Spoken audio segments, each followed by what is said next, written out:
1954. Now, some of you may be wondering about the medal I'm wearing, okay? Heather, Lisa, Jamie, Ivan, I see a number of you that were on the kilt walk yesterday. Sunday. Oh, my time flies when you're having fun, doesn't it? But I have to confess I feel a bit of a fraud because I've got a medal for giving out medals. But Teresa here next year is going to do it with me. Okay? Absolutely. There you go. You heard it here first. But I'm delighted that we've been joined by so many special guests from the Enable Scotland family and indeed from wider Scottish society. We have Teresa and her staff, Enable trustees, members from across Scotland, people supported by Enable Scotland, branches, corporate supporters, donors, representatives from the Scottish Government, from COSLA, partners from SCVO, the Alliance. You can tell I could go on and on. And of course my old friend Andy Kerr from Send Scotland, and of course Send Scotland and Enable are now members of the new Piper Group, that innovative partnership between them both, and I look forward to hearing more about that later. But a particular welcome, of course, from the First Minister, Nicole Sturgeon, and I appreciate how busy she is, so I'm delighted that she's found the time to join us this evening to mark such a significant occasion. There are too many.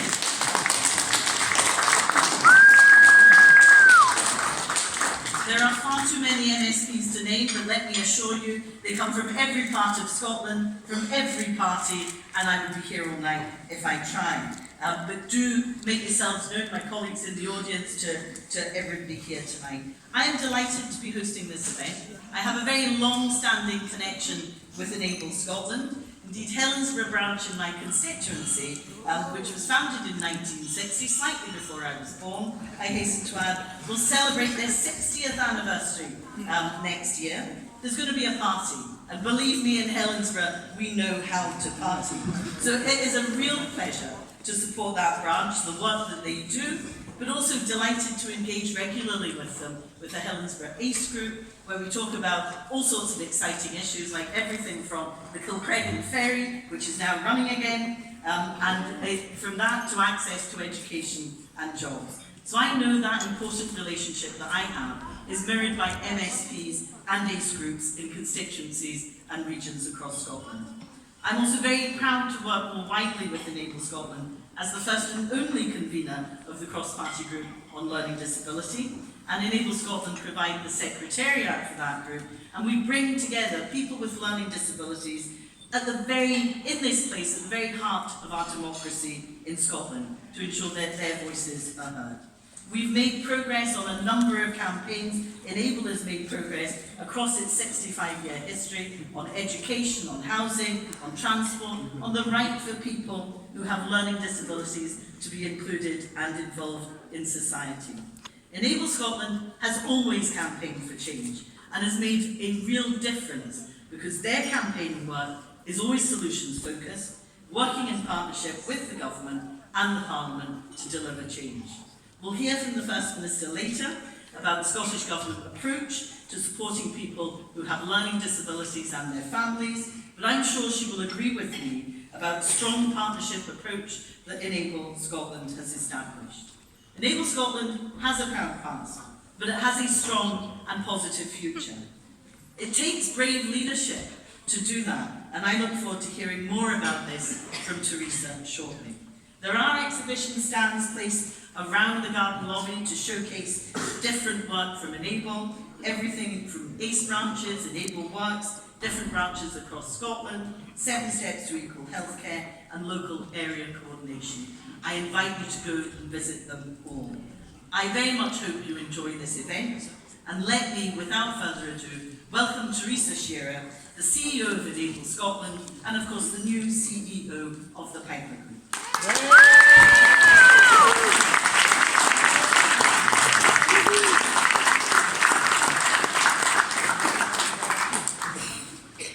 Thank you, Jackie. Thank you, firstly, for hosting us this evening. We're very appreciative of your efforts, but I would like to say a little bit more about Jackie's efforts more widely.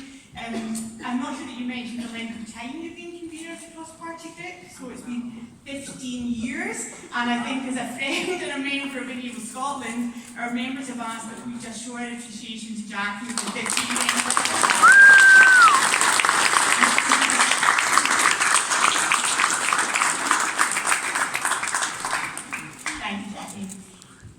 It says pause for applause and that happens, so we're off to a good start. I'm very proud to be here this evening in the Scottish Parliament, very proud to mark this significant milestone for Enable. First Minister, can I say how honoured we are to have you here tonight? There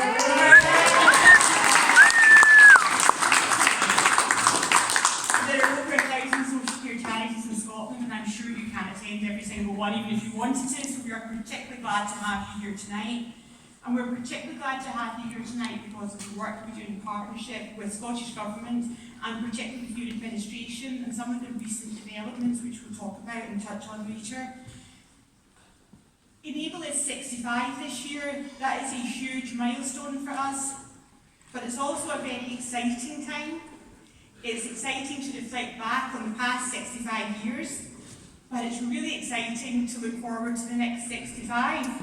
My children on the front row there cheering me on, so hopefully you'll be here for the next 65. Not sure about everyone else in the room, but we know that Enable will still be standing, and we know that it has a proud history, but it has an exciting future. And part of that future is also because of our partnership with Send Scotland, which we'll talk about in a few minutes.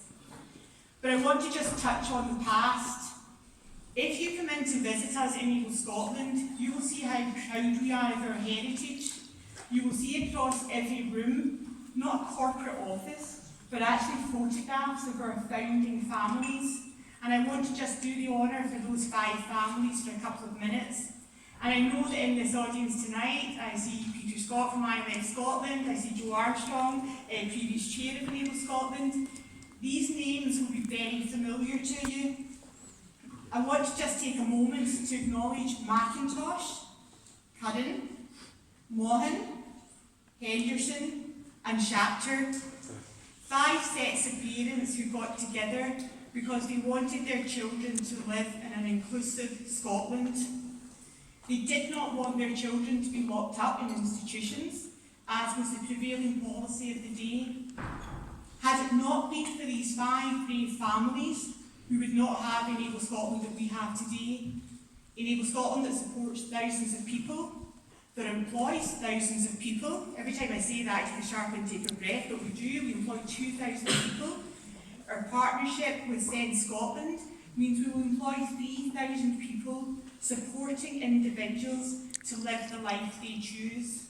And that's the important part for us. As we stand in the garden lobby tonight, I'm also reminded of the huge, huge significance of standing in our Scottish Parliament. It's a milestone for the Scottish Parliament. I think you may have noticed they too have had an anniversary. We've had many politicians, old and young, rolled out over the past number of months to talk about what happened. Devolution. Jackie has her own story about how she became an MSP, but I'm not going to tell that tonight. You may later, but I certainly don't think I should. 20 years of devolution has brought an accelerated pace of change for inclusion and equality, and I firmly believe without a deep-rooted Scottish Parliament to have the power to do some of the things that we have done that have been quite radical in the past couple of years, we would not be in the position that we're in today. I'll talk more about those partnerships in a few minutes. It was our Scottish Parliament that first introduced a learning disability strategy. It was our Scottish Parliament that committed to closing down residential units where people with learning disabilities were locked up. If you think of many of the people you see today, many of the amazing students you will see across our garden lobby tonight, then you will see what the future looks like in Scotland today for young people with learning disabilities. It did not look like that 65 years ago. I would go as far to say it didn't look like that 10 years ago, and we'll talk about why. But I think we should acknowledge the role of this government, this administration, in its journey for equality and inclusion, and we are particularly grateful for that, and for all those MSPs across all parties who have supported that, so thank you.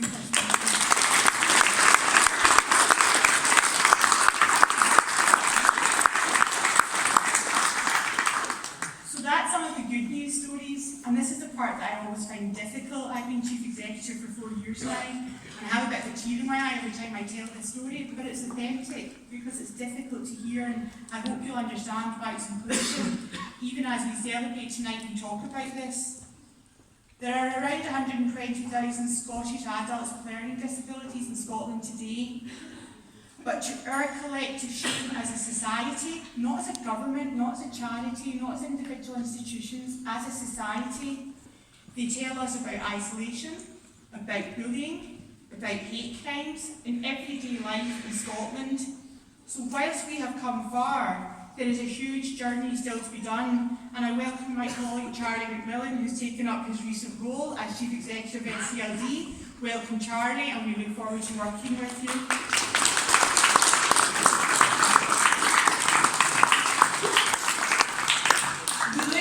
Working with you because we still have lots to do.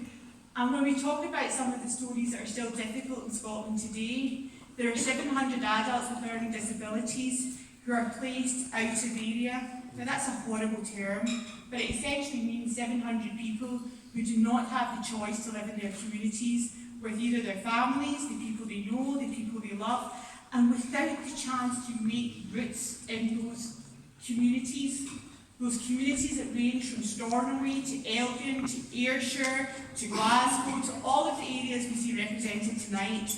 So I'm asking Jackie, as convener of the cross-party group, I am asking the First Minister, and I'm asking every politician who's here tonight, help us bring those people home, help us give them the choice and control to live in the communities that are best for them because they choose them.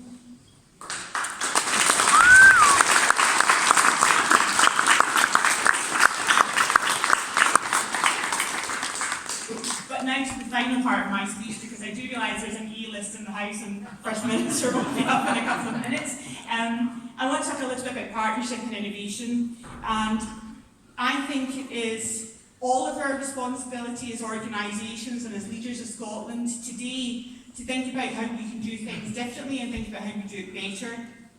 It is not the government's job to make charities more efficient.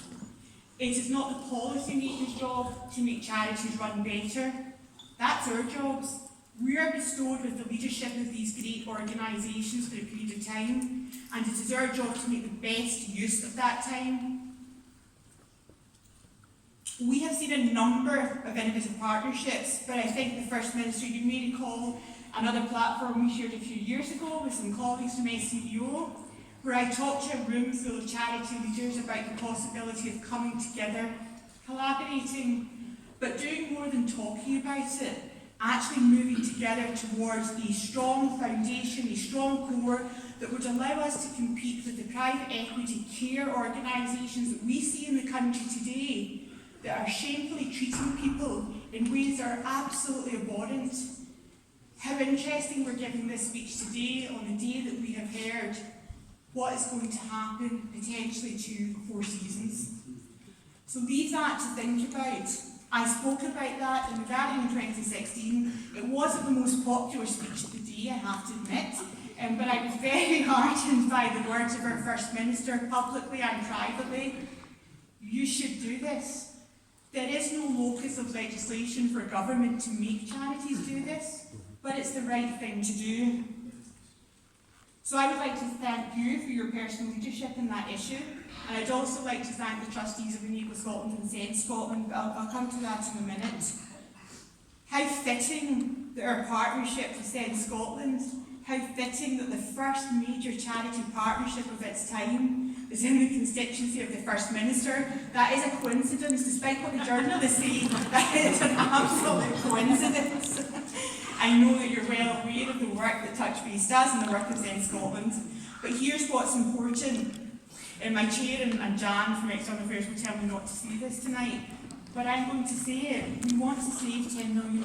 We want to save £10 million of public money. We want to put that back to the front line. Where's Andy looking down at his feet now? Someone get off the stage. We want September is public money, not for us, but for you, for our members and our frontline staff, so that we're not waiting for local authorities to give us some crumbs off the table to pay the Scottish Living Wage. We're actually finding ways to do it and to support it as the strong, resilient, sustainable organisations that we want to be. My final thoughts on Send Scotland, and I know you will kill me for this, Andy, but I'm sorry, it has to be said. I do have to pay tribute to Andy Kerr.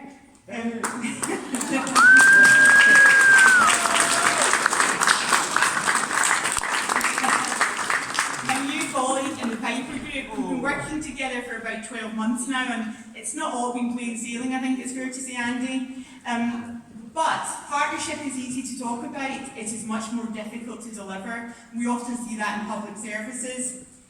I want to thank you for having the courage, the personal leadership, the bravery, for coming together with Enable Scotland and for supporting this vision of a strong centre of Scottish charities, supporting people and citizens, whatever the disability, whatever the need, and doing it in the best way so that as much of the public pound actually reaches those people that need it. Thank you, Andy, from a very appreciative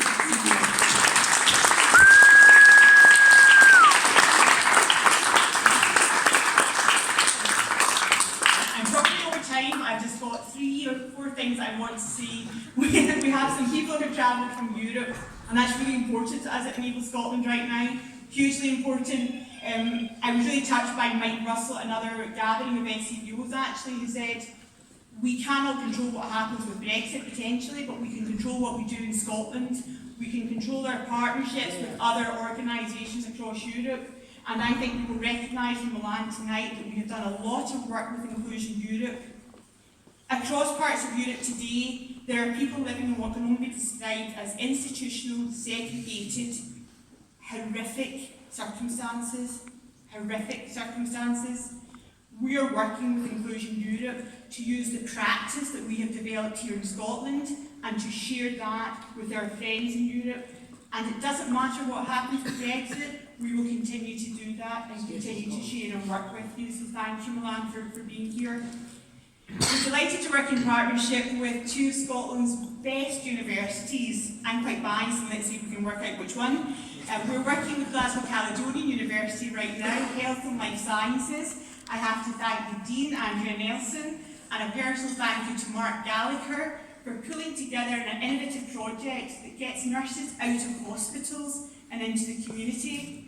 We have been lucky enough to have Callum Campbell, Chief Executive of NHS Lanarkshire, and our board in Enable Scotland for the past 6 years.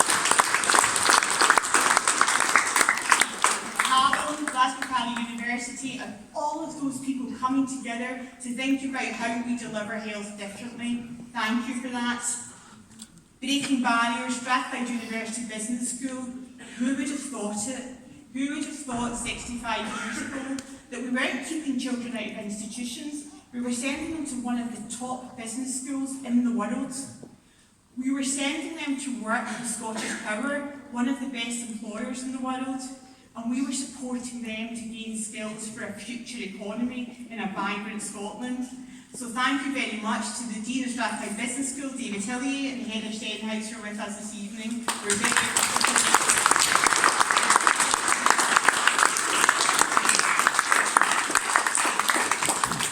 I have so much more to say, but I'm aware the First Minister's having dinner with the Prime Minister of Iceland, which I think just goes to the point about Europe and sharing what happens with other countries. So it is my huge honour, my personal honour, to hand over to a woman who I think has changed the way we think about Scotland, who has changed the way we think about care experienced young people, who has changed the way we think about inclusion and the role of society in creating an eco-society in Scotland.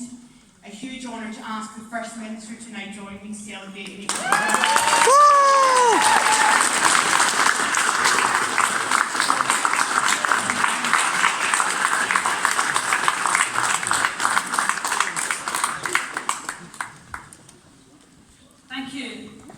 Thank you very much for what I have to say was a truly inspirational speech, setting out the history of Enable, but also showing real leadership in terms of the future not just of this organisation, but of the sector generally. And I do want to pay tribute to your leadership. You referenced the platform we spoke at a few years ago at the SCVO, and you're right, the message you delivered that morning was not universally well received in the room, but you were right then and you're right now. And lots of people, not just now but in years to come, will benefit from the vision and the courage and the leadership you've shown. So can I pay tribute to you, pay tribute to Andy as well. Who would never have thought, Andy, that I was standing for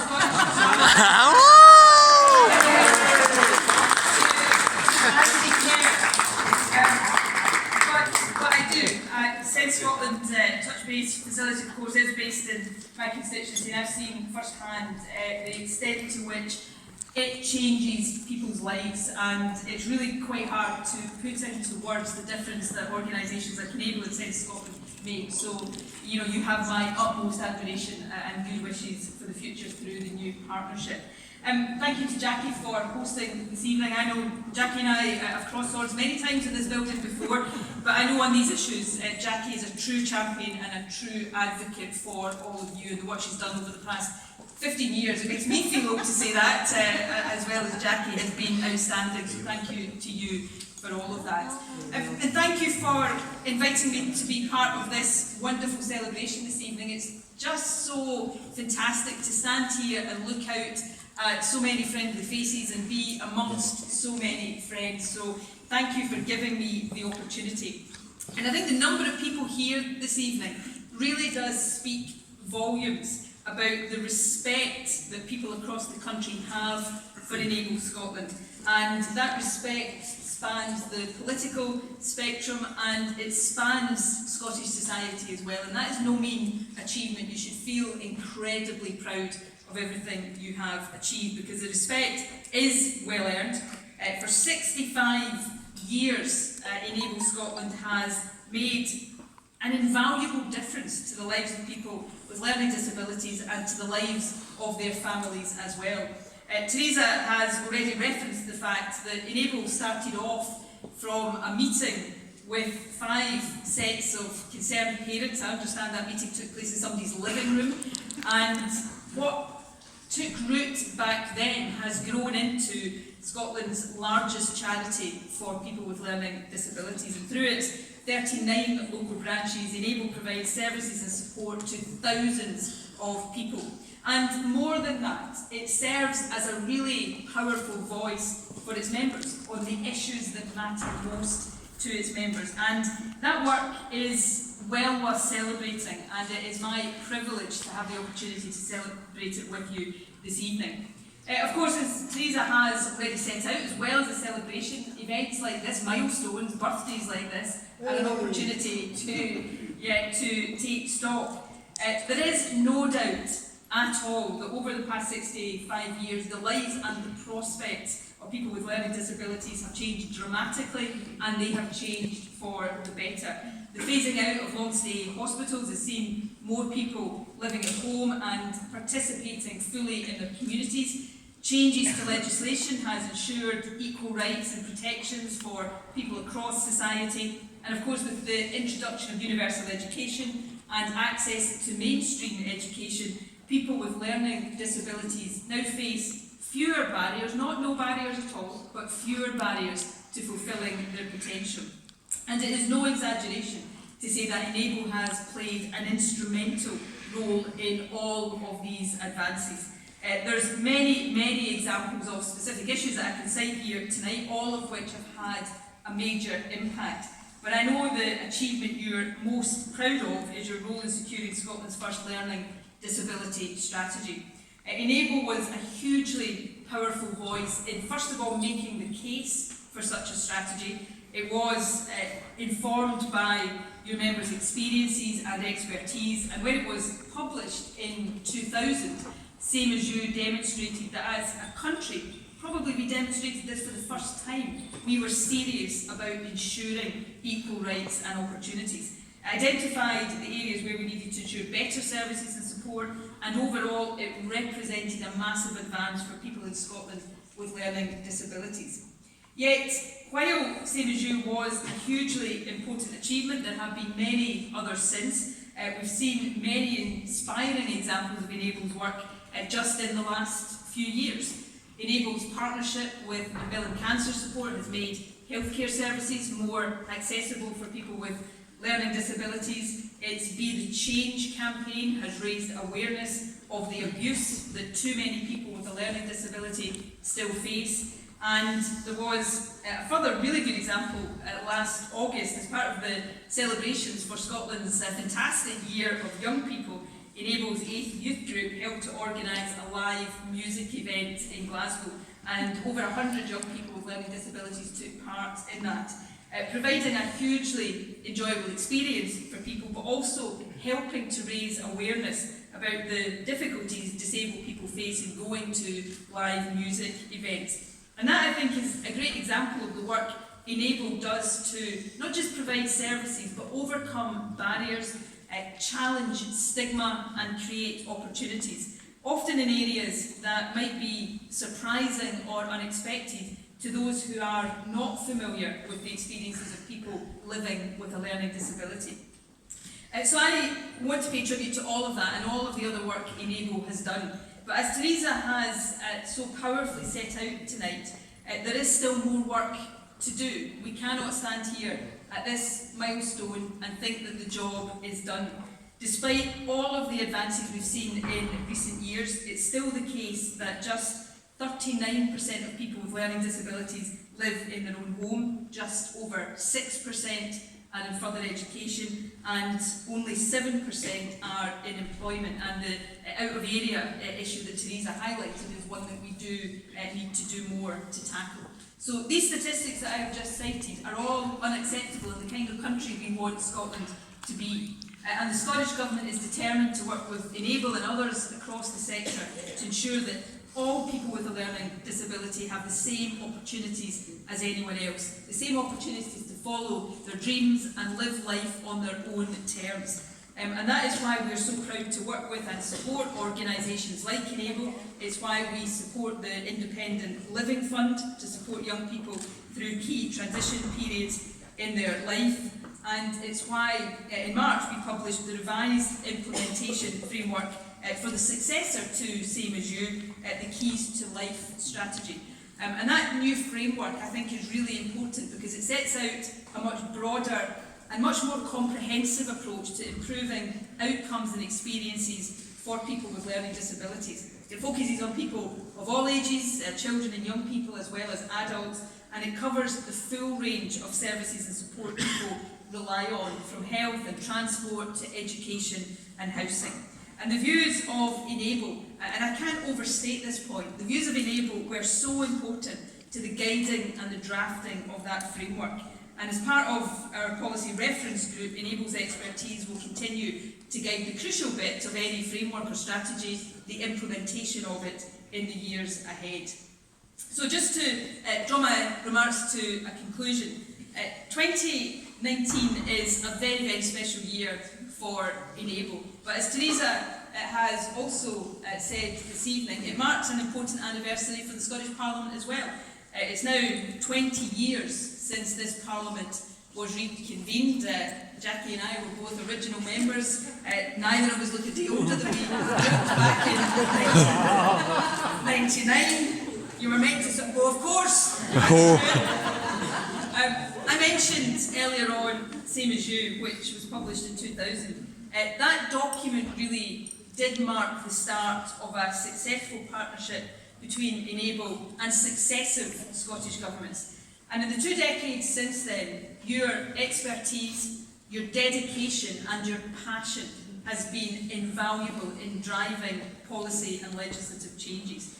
You have helped to redefine expectations around the abilities and the ambitions of people with learning disabilities. And in doing that, you have quite literally improved beyond measure the lives of so many peoples and families across our country.